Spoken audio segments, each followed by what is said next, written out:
পরীক্ষার আগের দিন এবং পরীক্ষার সময় কি কি করলে আমরা খুব ভালো ফলাফল করব সেটা নিয়ে থাকছে 10টি গুরুত্বপূর্ণ টিপস। প্রথম টিপস হলো পরীক্ষার আগের দিন। 1. হালকা রিভিশন করো, নতুন কিছু পড়বে না। 2. কলম, admit card, eraser, sharpener, calculator সব কিছু প্রস্তুত করে রাখো। 3. হালকা খাবার খাও ও তাড়াতাড়ি ঘুমাও, মস্তিষ্ক ফ্রেশ রাখে। এবার বলবো পরীক্ষার সময়ের জন্য কিছু টিপস। আমাদের 4 নাম্বার টিপস হলো প্রশ্নপত্র ভালোভাবে পড়ে নাও। প্রথম 2 মিনিট প্রশ্ন বুঝতে ব্যয় করো। 5.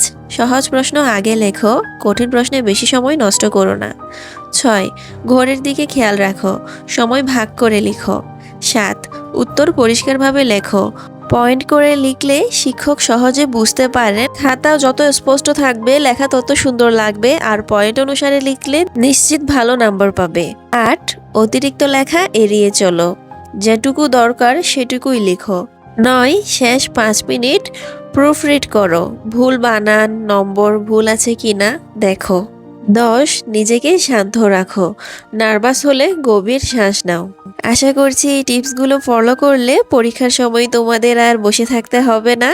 যেগুলো তোমরা রিভিশন দিয়ে গিয়েছো বা সিলেবাসে যা পড়ে গিয়েছো তাই লিখতে পারবে। ধন্যবাদ।